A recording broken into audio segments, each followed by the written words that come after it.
Jake Paul has officially shown up to the Anthony Joshua press conference looking like a completely different human being, and Joe Rogan has already reacted to the transformation, because this is easily the heaviest, most muscular, and most physically intimidating version of Jake Paul we have ever seen, almost like something straight out of a Netflix documentary.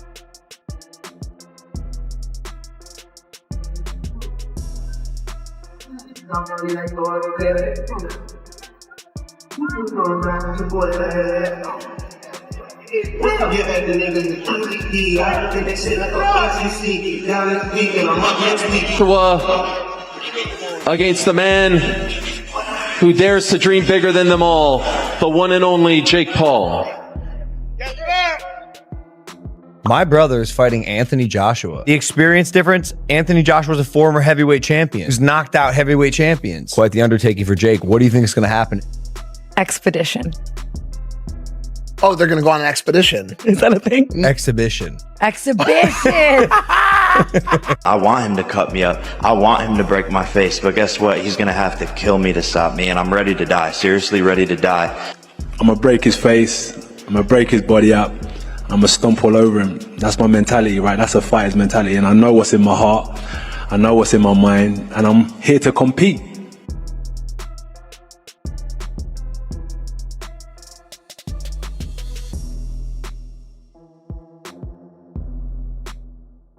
Are you still being trained by Ben Davison, Lee Wiley? Will Ben be in your corner on the 19th of December? So no, I won't be trained by Ben Davison. I said that London's a bit distracting for me.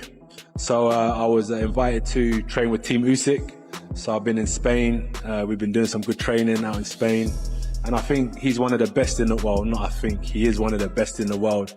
And it's not all down to him, it's also down to his team that's around him. So I linked up with them and getting an insight to how someone who's achieved so much has been phenomenal, man. It's been a great experience and it's very challenging. Wow, I did not know that. So who will be your head trainer on the night? Igor. Okay, and how long have you been with them? A couple months now. Couple months? Yeah.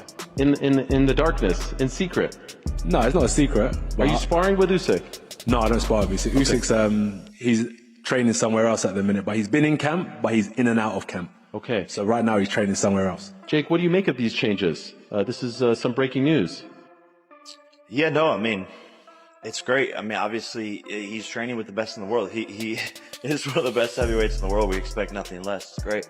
And I want the best version of Anthony Joshua on December 19th, and it's going to be the... And with the AJ fight only weeks away, the timing could not be more dramatic. Rogan immediately pointed out that Jake Paul is taking this fight far more seriously than anyone expected. He isn't just adding a few pounds. Jake is bulking like a true heavyweight. His shoulders are wider. His traps are popping out. His frame looks naturally thicker, and he's moving like a man who knows he's about to step in against one of the most dangerous punchers of the modern era. He should take the praise from that and build from it, but he shouldn't want the criticism to stop, because I think it fuels him. I'm one with you, and I said that to Joshua in one of the interviews that I've done with him. I said to him, listen, like you, I knew he was very angry with TalkSport and the criticism he was getting from TalkSport, etc. And I had that conversation with him and said, listen, Josh, you should be feeding off that. That's what good fighters do. You feed off that. Go and prove them wrong. Like, that's where your fuel should be coming from. And, you know, I think to a certain extent, he's sort of done that. I said, look, you're like, if people are talking about you, it's a good thing, because that means that, you know, you're doing something right. What would you do differently if you could do the Anthony Joshua fight again? That's the problem.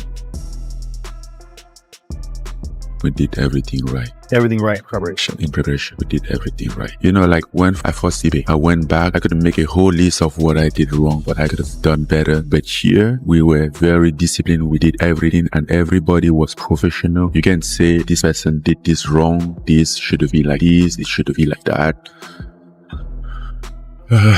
What advice would you give to somebody like AJ?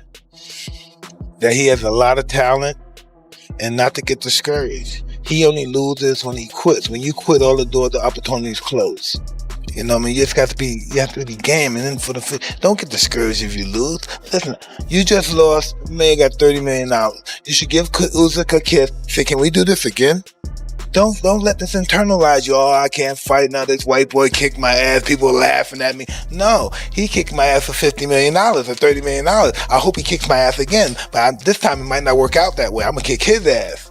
I just think the more time you lay off, the worse you get. You have to fight to be the best. You have to do it more and more and more. He wasn't ready for Anthony Joshua because Anthony Joshua was a different thing. Yeah. Like it's just, he's got more one-shot knockout It was power. bad game He took it plan more as well, seriously though. too. I know he likes to switch in, but again, like, this is where the boxing is. If you don't have that kind of intellect in the boxing, that footwork and foot positioning is, put your foot on one side, you're going to get killed. You put your foot on the other side, you're safe. You can kind of manage the power and see the punches coming. But he kept switching stances, but just leaving himself in just the wrong positions. Yeah, he wasn't ready. Wasn't for ready. A guy like Joshua. Wasn't ready. There was a lot of hype off the Fury fight. Also, Joshua got to watch him box in the Fury fight and see some patterns. Fury, I think, probably took him lightly. Yes, I think so. Jake Paul is training like he's preparing for war. But with that new size comes the big question Joe Rogan always brings up. What does this do to Jake Paul's boxing ability? Because adding that much mass changes everything. Your footwork slows down. Your cardio becomes more demanding. Your gas tank gets tested in ways you've never experienced. And Jake Paul has never competed at this weight. He is stepping into territory that is completely unfamiliar to him. Rogan explained that the extra muscle could give Jake more knockout power than ever before. Jake already had real pop in his right hand, but now, with an additional 20 to 30 pounds of mass behind those punches. Biggest viewed fight in boxing history ever, and there's been some great fights over time.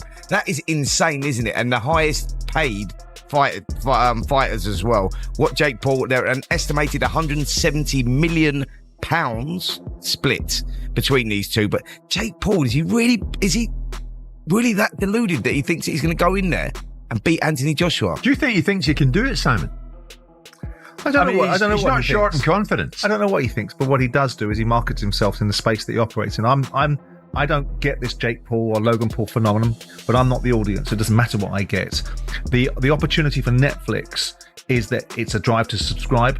They'll pay $100 million, and the wraparound fees that come from sponsorship and the event attendance. We saw that $20 million was generated in gate receipts for the Mike Tyson versus Jake Paul fight. So we know this is $160 million fight. We know that it makes sense for Netflix to do it, because in the last fight that they had with Mike Tyson and Jake Paul, they developed 2 million new subscribers. The average lifetime value of a subscriber is $900. So if you look at that and say they're going to generate $2 billion in potential increased revenues as a result of paying these fighters 100 million quid, you can see the metrics of it. They're also retaining their base. They're also moving content into a different space, which is sport. So it all makes sense. It's like the mobile phone industry that I knew very well used to sell phones for nothing so people could get the airtime. And the airtime was where the money is. The content delivery is where the subscribers go to, and then they pay the subscription. So we all understand the model. As far as the fight is concerned, oh no, don't be silly. I mean, Anthony Joshua can go in his nightgown and beat Jake Paul. The issue is, does he hurt Jake Paul? How curated it is? I debated it with boxers, with Paul Smith and Duke McKenzie and Spencer, about would Joshua go in there with a mindset, which is he knows he doesn't have to get out of second gear. So he doesn't have to do to Jake Paul what people fear he might do. The cojones this motherfucker has, from a Disney kid to YouTube to... He can fight anyone and get views and make fucking money. This crazy wild boy sends out the bat signal, the British bat signal for Anthony motherfucking Joshua. You know how crazy that is? I will say this. I don't think any of Jake Paul's fights are fixed in any capacity. At all.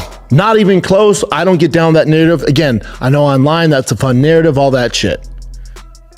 I will say this though. My spidey senses will go off if Anthony Joshua doesn't absolutely mop the floor with him. Now, kudos to Jake for taking this fight. My God, dude, you are a brave young man. You deserve every cent for that fight. My word, dude, there's so much respect. So much respect. He worked so hard at the craft. That's amazing. Kudos to you. Here's the reality. Anthony Joshua is a gold medalist in the Olympics. He's a multiple-time world champion. He's fought the best of the best. He's not really over the hill either. If Jake Paul was just another boxer with his resume and his experience, you know, he's about a mid-blue belt. If we're giving you belts like jiu-jitsu, he's probably a blue belt, fighting in main events and all this stuff. If this fight isn't an absolute domination by Anthony Joshua, my spidey senses will go off. Now, that's not to say that I'm not saying Jake Paul has any language in the contract. There's no foul play whatsoever on Jake Paul's part. My skeptical hippo eyes or my spidey senses will come off that Anthony. If he lands clean on AJ, he can genuinely hurt him. The problem is landing clean on a former heavyweight champion who has spent his entire career fighting giants is a completely different challenge. This is where Joe Rogan says the real danger exists. Anthony Joshua isn't just big, he's experienced in carrying that weight. He knows how to pace himself. He knows how to fight tall. He knows how to control distance. Jake Paul is stepping into AJ's world, not the other way around. And putting on size quickly does not magically turn someone into a natural heavyweight. But Rogan also highlighted Jake Paul's greatest strength, his almost delusional confidence, his insane ability to believe in himself even when the whole world calls him crazy. Jake has built a career shocking people who counted him out. He shocked MMA legends. He shocked the boxing world with the Nate Diaz and Anderson Silva fights. And he shocked analysts with how fast he developed fundamentally solid boxing. If the fight somehow swings Jake Paul's way, Rogan believes it would come through chaos. It would come through speed and unpredictability. It would come from slipping a jab, exploding with a right hand AJ never sees, and turning the fight into something awkward and uncomfortable for Joshua. Jake cannot stand still. He cannot box traditionally. His only path is to stay unpredictable, stay mobile, and land the one perfect shot he always trusts. But this transformation proves one thing more than anything else: Jake Paul is all in. He is committing his entire body to this fight. And whether fans love him or hate him, no one can deny Jake Paul is walking into the biggest risk of his career without a second of hesitation.